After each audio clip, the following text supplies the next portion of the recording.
Angola agora. Notícias.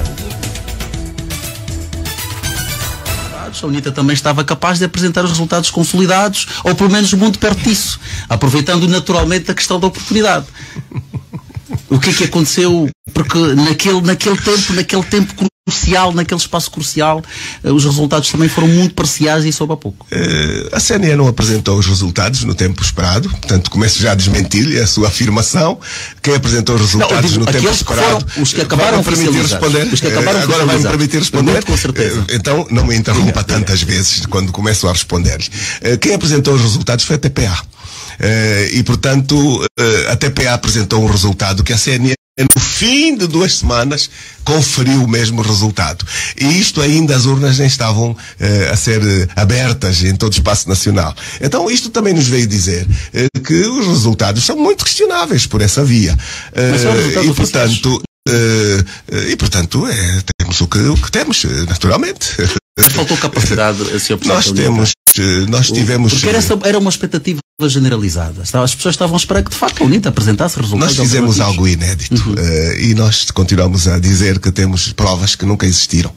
Portanto, pode fazer as perguntas que bem entender, da direita, à esquerda, vai contornando, mas nós temos os resultados. Mas eu digo isso, nós temos as provas, nós enviamos as provas ao Tribunal Constitucional, nós cumprimos com aquilo que devíamos. Agora, nós não fomos especuladores. Nós aparecemos quando as provas foram entrando. A velocidade delas não foi aquela que nós gostaríamos. E, portanto, nós nunca nos antecipamos a fazer especulação. Foi sempre uma comunicação com responsabilidade. E, portanto, é isto que eu penso que as pessoas se habituaram a nós.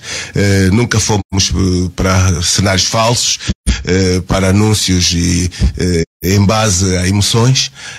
Andamos sempre com o pé no chão, conscientes da nossa realidade, e foi assim que atuamos. Quando tivemos as provas, anunciámos-las, e portanto elas vieram com algum atraso em função de vários cenários. Um dos cenários é o facto de que uma boa parte daquelas pessoas das mesas tiveram que ficar escondidas durante algum tempo, vários dias. Muita gente foi resgatada. As pessoas ligadas em ao espaços, sem dúvida, pessoas estavam nas mesas de voto. Enquanto jornalista faria até desafio a começar a fazer um capítulo, abrir um capítulo, as contribuições para a democracia dos processos eleitorais. Eu estou aqui a brincar, mas estou a dizer coisas sérias. Já editámos um livro no passado, o livro branco sobre as eleições em Angola, contribuição para a democratização dos processos eleitorais. Chamou-se assim. Fui um dos que trabalhou profundamente neste livro. Está a sair um livro. Só fica aqui com a novidade. Portanto, os processos não estão fechados. Está a sair um livro. Como partilha e como responsabilidade. Portanto, o senhor jornalista tem a opção de poder averiguar o que é que acontece em Angola nestes processos eleitorais. As pessoas são respeitadas. Aqueles delegados de lista, quando saem com as atas, chegam livremente às sedes do seu partido ou são apanhadas, são impedidas, são denunciados oportunamente pela imprensa. Como vê, nós não temos um Estado democrático. Aquelas pessoas que saíram das mesas foram perseguidas, muitas delas, tiveram muitos problemas, foram tentadas de ser apanhadas, de ser desviados os seus documentos, e portanto este é um procedimento que não existe numa democracia, um procedimento que existe infelizmente aqui. Tomamos precauções também para contornar aquilo que nós já sabíamos que ia acontecer. E essas precauções resultaram positivamente. E a prova de que resultaram positivamente é que tivemos de facto alguns atrasos, mas temos as atas. E a única alternativa que sobrou para a CNE, a única alternativa que sobrou, temos muito poucas a faltar, muito poucas que conferem, sem dúvida, mais de 90%, que nos confere a segurança, reparo, de afirmar aquilo que nós temos e que foi obrigou as instituições a dizer que elas eram falsas. E esta é a maior, diria assim, a maior anedota, quando uma organização institucional que tem a responsabilidade de organizar as eleições, como a CNE, recusa-se a fazer a comparação, e o único argumento que encontrei dizer que foram atas falsas, nós fizemos uma comunicação pública a dizer, levem aos tribunais. Então acusem de crime esses falsificadores das atas. E não houve nada. e continuamos disponíveis para essas acusações acontecerem, porque as atas são originais, todas elas, e elas existem. Então, é assim, eu aceito, eu não sabia que me ia fazer esta quantidade de perguntas sobre a questão eleitoral, e eu acho que isto confere também um interesse público. Não, eu vou concluir a minha questão. Eu aceito que o faça, mas eu cada vez que tenho a necessidade de falar de novo nestes processos, às vezes me interrogo se de facto o que os angolanos querem não é olhar para o futuro, mas é preciso de facto olhar um pouco para trás para não repetir, fundamentalmente nessa perspectiva, para não repetir. E nesta medida eu acho que a decisão de publicar vem também daí. E a necessidade de manter disponíveis os arquivos também vem daí, onde não faltou também intervenções, tentativas de penetração para destruir e para roubar os arquivos. Nós vivemos tudo isto. Pessoas pertencentes aos serviços e às instituições militarizadas apanhadas lá dentro com os cartões. Temos documentação disto, entregues à polícia. Portanto, isto parece um filme. Parece um filme. Portanto, não se vem a público com tanto detalhe muitas vezes, para que o cidadão também não viva permanentemente em tensão, mas isto não foi nada bonito, se quer que lhe diga. Há bocado falou da questão das provas que enviou, que a UNITA, que o seu partido enviou ao Tribunal Constitucional. Nós diríamos que em termos formais este processo não está completamente fechado. Aliás, recentemente está fechado, a lei assim o diz. Recentemente disse que fez até uma comparação em relação ao que aconteceu no Quênia e na Alemanha, onde tivemos eleições anuladas. Quando diz isso, é porque tem alguma réstia de esperança nas instituições, ou dilo apenas por uma questão de fazer facto político, uma espécie de pressão? Ou ainda alguma réstia? Os homens podem fazer a diferença. Uhum. Os homens podem fazer a diferença quando querem. E portanto, neste nosso caso, mais uma vez, o homem angolano pode fazer a diferença. Nos outros países foram cidadãos nacionais que, com muita coragem, enfrentaram o Estado, enfrentaram os seus riscos pessoais, as eventuais circunstâncias de pressão e de chantagem, tiveram a coragem de vir a público e atuaram, tendo em conta exclusivamente o interesse nacional, a defesa de um interesse.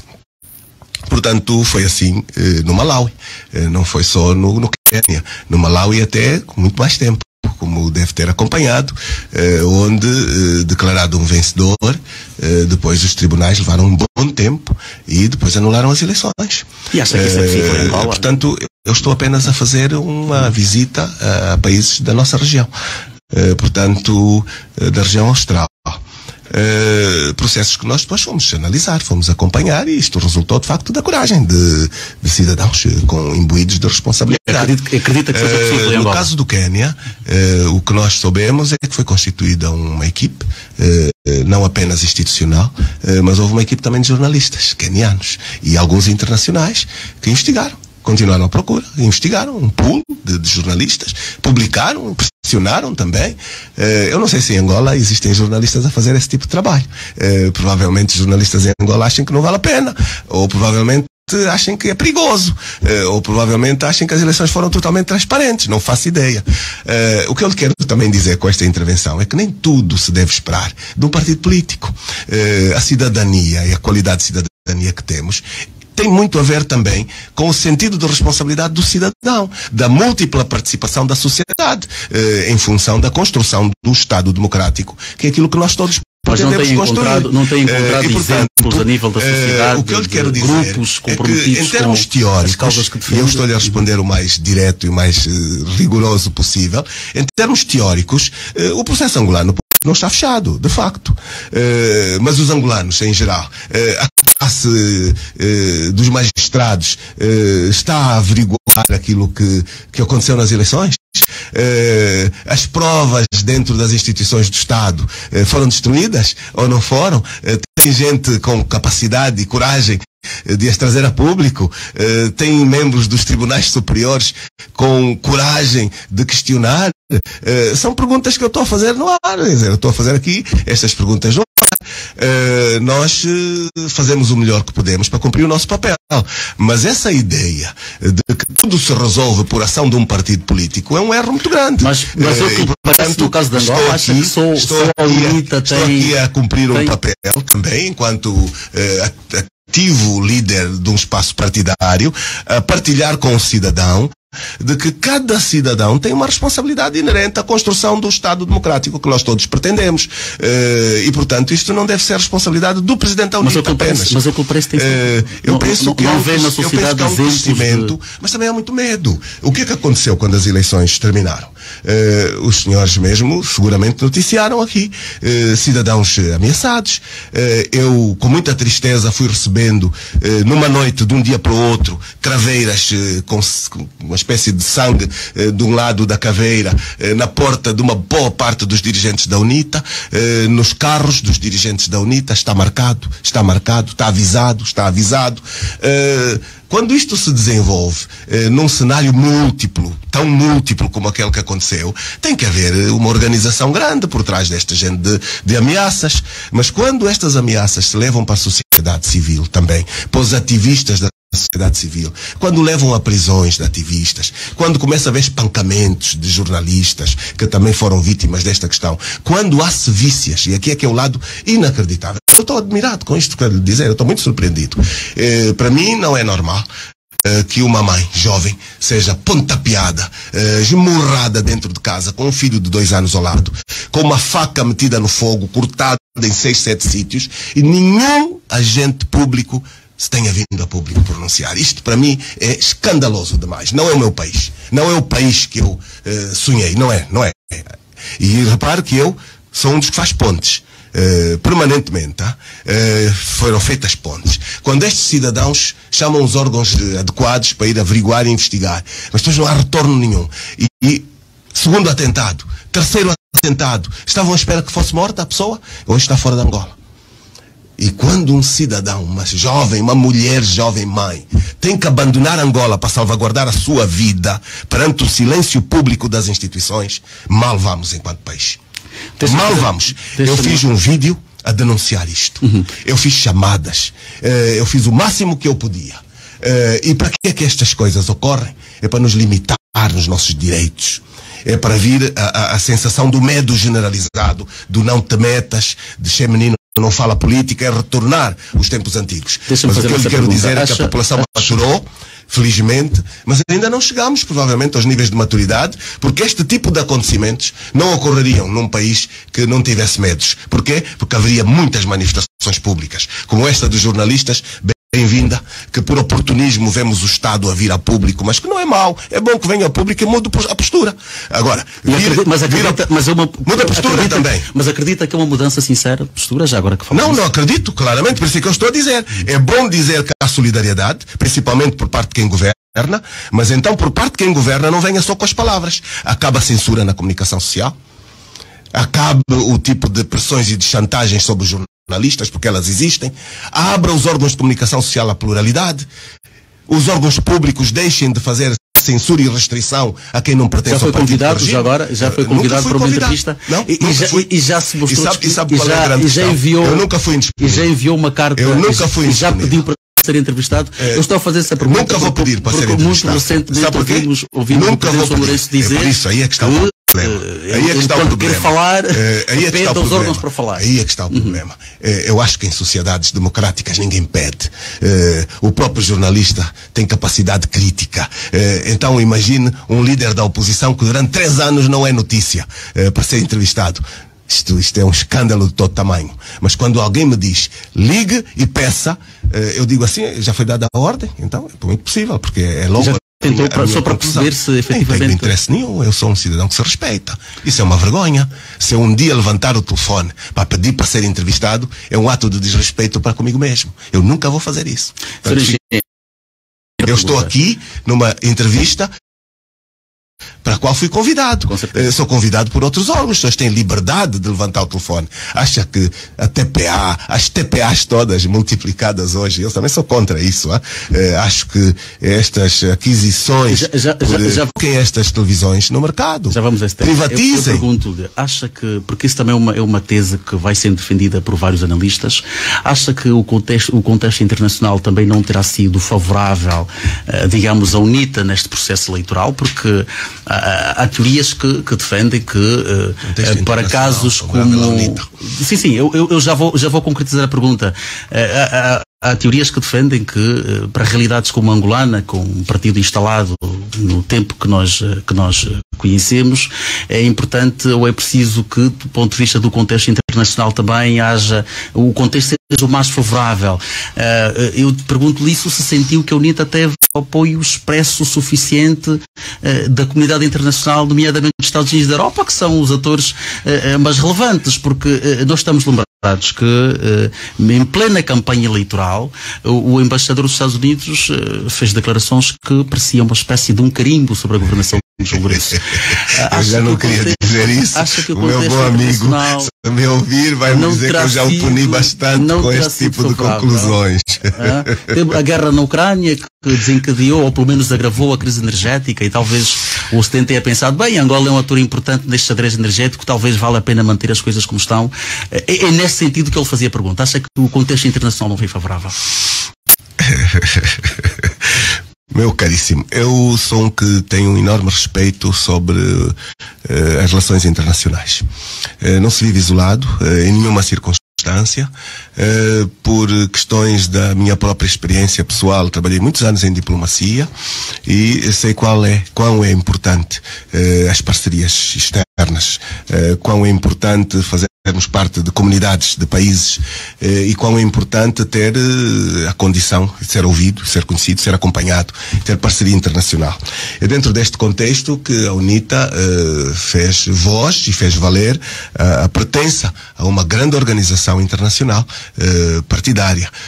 Enquanto membro da Internacional Democrática do Centro há uns bons anos, portanto eu, quando assumi a presidência da UNITA, já era membro do IDC, portanto não foi uma inovação que eu trouxe, felizmente, mas eu utilizei o IDC ao limite do que podia, no sentido de trazer visão às questões de Angola, participação, de tal forma que em plena campanha eleitoral teve lugar em Luanda uma reunião do Comitê Executivo do IDC. Não foi fácil, porque não era o país que tinha sido definido para realizar, e foi um pedido expresso nosso, debatido e deliberado, que sim, muda-se, vamos para Angola, sim senhor. Infelizmente, o dia da abertura da reunião coincidiu com o dia do anúncio da morte de José Eduardo Santos, e nós ficamos muito penalizados por esta presença, porque não fizemos, no limite do que nós tínhamos, o exercício máximo de amostragem de que somos parte de uma organização muito forte, que são mais de 100 partidos de muitos países, onde uma parte substantiva destes partidos estão nos governos e onde temos de facto parceiros, mas dizer que estamos atentos a esta questão. A UNITA foi bastante ativa durante a pré e a campanha eleitoral no âmbito de alguma agenda internacional. Nós trabalhamos fortemente o continente africano, trabalhamos o continente europeu, os países europeus, a Ásia também, a América toda ela, do Norte e Latina. Fomos recebidos por muitas instituições relevantes, onde partilhamos a questão de Angola. Chegou a partilhar os resultados que foram obtidos nas eleições? Nós sabemos que estas organizações, ainda estou a responder à pergunta anterior e já lá vou à sua, estas organizações garantiram observação adequada ao processo eleitoral angolano, e o governo angolano não aceitou as presenças de observação internacional como uma parte substantiva destas organizações queriam, nomeadamente a União Europeia. Como sabe, a União Europeia declarou disponibilidade mandou uma delegação aqui, antes das eleições, e o governo angolano recusou que fosse constituída uma missão de observação daquela dimensão, porque aquela dimensão não são as observações que chegam na véspera e vão no dia a seguir. São delegações que são mandadas com muita antecipação, desdobram-se, são bastante amplas e fazem uma investigação muito mais profunda, que não interessava claramente ao governo angolano. Estiveram aqui apenas 2 especialistas, portanto, tudo isto foi indiciador das dificuldades que nós iríamos conhecer. Portanto, a questão última, tão logo concluímos as eleições e consoante fomos recebendo os dados, nós fomos bastante abertos, devo dizer, não ficámos dentro de portões, fizemos todo um ciclo de partilhas com tudo o que é espaço diplomático. Nós visitamos todas as embaixadas estratégicas existentes em Angola, todas elas. Todos os membros do Conselho de Segurança das Nações Unidas nos receberam, e devo dizer, receberam bem. Os países africanos mais relevantes, visitámos, partilhámos tudo o que tínhamos com estes países. Estivemos também com outros países, portanto falei dos membros dos países das Nações Unidas, e a verdade é que estes países têm bem conhecimento daquilo que existe. Alguns deles pediram-nos para visitar os centros de escrutínio, foram visitar os centros de escrutínio, portanto eu estou a dizer que há muitos destes países que têm muitos dados. As pessoas não pensem que têm questões muito pequeninas, e portanto estão em condições de avaliar tudo sobre o que se passou, e portanto nesta matéria nós fizemos aquilo que era a nossa obrigação. Fui acompanhado para estas audiências com os representantes no âmbito da Ampla Frente Patriótica Unida. Foram audiências muito boas, muito positivas, e portanto, mais uma vez, reafirmar a importância da comunidade internacional. Agora, os países têm interesses. Eu não tenho rigorosamente nenhuma dúvida que no âmbito dos interesses o MPLA tira aí alguma vantagem, porque assina os contratos. E, portanto, aqui também seguramente houve alguns jogos. Eu sei que durante a aproximação das eleições, as movimentações que fiz foram acompanhadas por uma enorme intimidade pelas instituições, no sentido de dar as garantias que durante anos anteriores nunca tinham sido dadas, para converter efetivamente estes países a um alinhamento meramente de oportunidade. E é muito possível que alguns destes países hoje também estejam fazer os balanços e a verificar que esta gente não é séria. Estou aqui a dizer coisas sérias. Porquê? Porque se fazem transportes de questões de Estado para jogadas partidárias com prejuízo para os interesses do Estado. E, portanto, os angolanos têm estado a perder muito quando têm no poder um partido que não tem limites para se manter no poder, usa os interesses de Estado para subordiná-los ao interesse do partido político. E é isso que acontece, infelizmente, em Angola. Ouvintes da Rádio Essencial, renovados votos de muito boa tarde. O espaço que está a acompanhar é o habitual e essencial entrevista. Hoje temos aqui como convidado o presidente da UNITA, Adalberto Costa Júnior, que é também líder da Frente Patriótica Unida, este designado amplo movimento que inclui pelo menos 2 partidos políticos, um projeto político e membros da sociedade civil. Já disse que pode acompanhar-nos também pelas redes sociais da rádio, é Rádio Essencial, a página no Facebook, e também pelo site da rádio, www.radioessencial.co.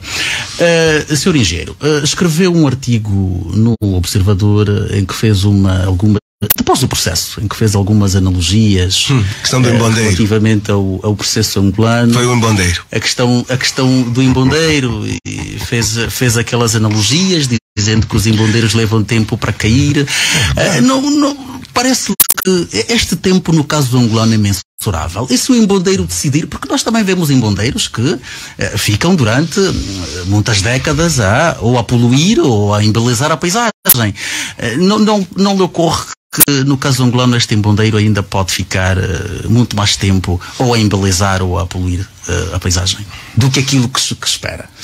Foi um jogo de palavras, penso bastante bom, porque foi o puxar de algum simbolismo, de algum conceito da africanidade, onde o embondeiro é associado à sabedoria, ao tempo, enfim, mas aquilo que pretendia foi bem passado. As pessoas leram aquele artigo, milhares e milhares e milhares de pessoas, centenas milhares. Depois fui verificar, houve muita gente a ler aquele artigo, e os zimbondeiros são árvores muito belas, necessárias, e aquele artigo é apenas quando eles acabam por perder as suas raízes, apenas, né? Aquele texto não foi feito para os zimbondeiros em pujança de vida, enfim, com capacidade ainda de estarem ligados à terra.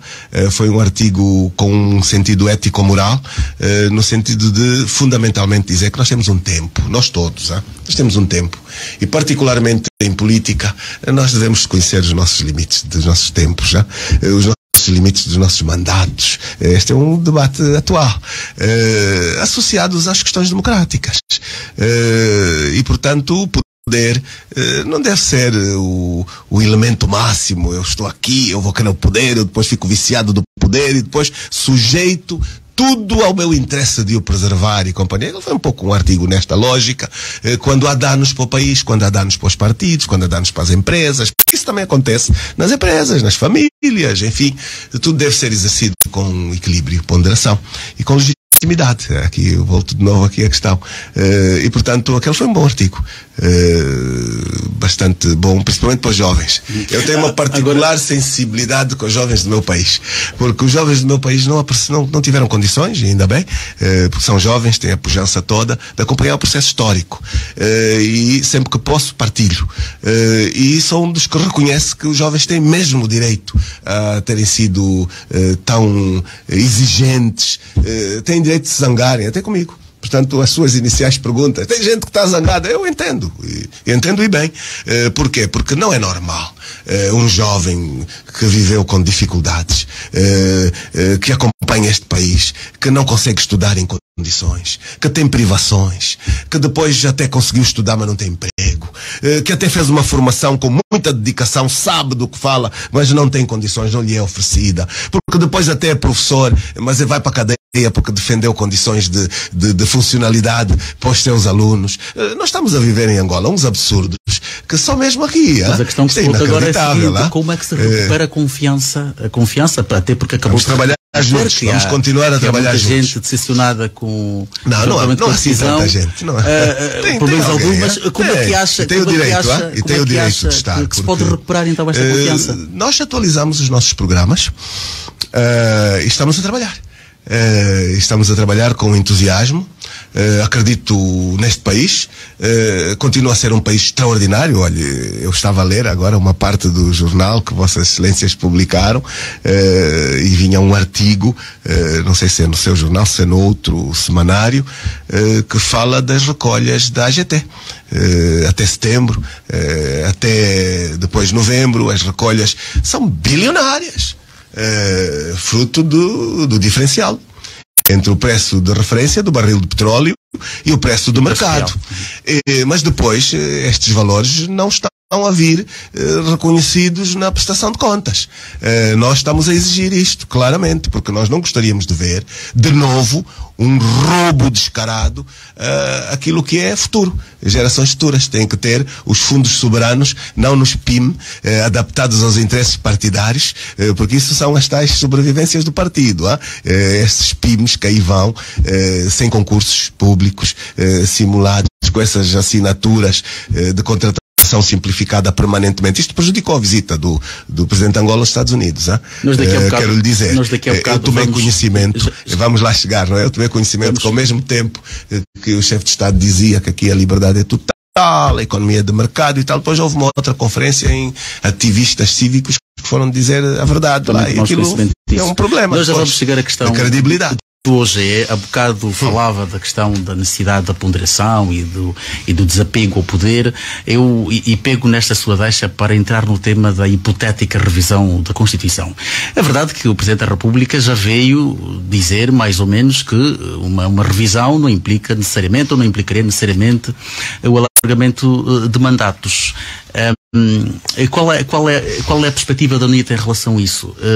Caso eventualmente esta suposta intenção, o Presidente falou que se trata de um não assunto ou um falso problema, mas caso essa intenção, até porque muitas vezes as pessoas estão habituadas a ouvir os políticos a dizerem umas coisas e fazerem outras, não é raro Portanto, isto acontecer, caso essa intenção se materialize e o MPLA, o Presidente da República, pretender o alargamento dos mandatos para que até, nomeadamente, João Lourenço eventualmente venha concorrer no próximo ciclo eleitoral. Qual será o posicionamento da UNITA, caso essa intenção se venha materializar? Ora bem, a campanha eleitoral que a UNITA fez teve um aspecto fulcral, permanente, que foi apelar à revisão da Constituição. Portanto, nós, uma boa parte dos conteúdos da nossa campanha foi afirmando que a UNITA ganha e nós vamos mexer na Constituição. Vamos diminuir os poderes do Presidente da República, porque o excesso de poderes é negativo para o país. Nós vamos querer um tribunal eleitoral, porque esta CNE não serve à democracia, é um comitê de especialidade. Foram questões dos nossos debates a vários níveis. E, portanto, citei apenas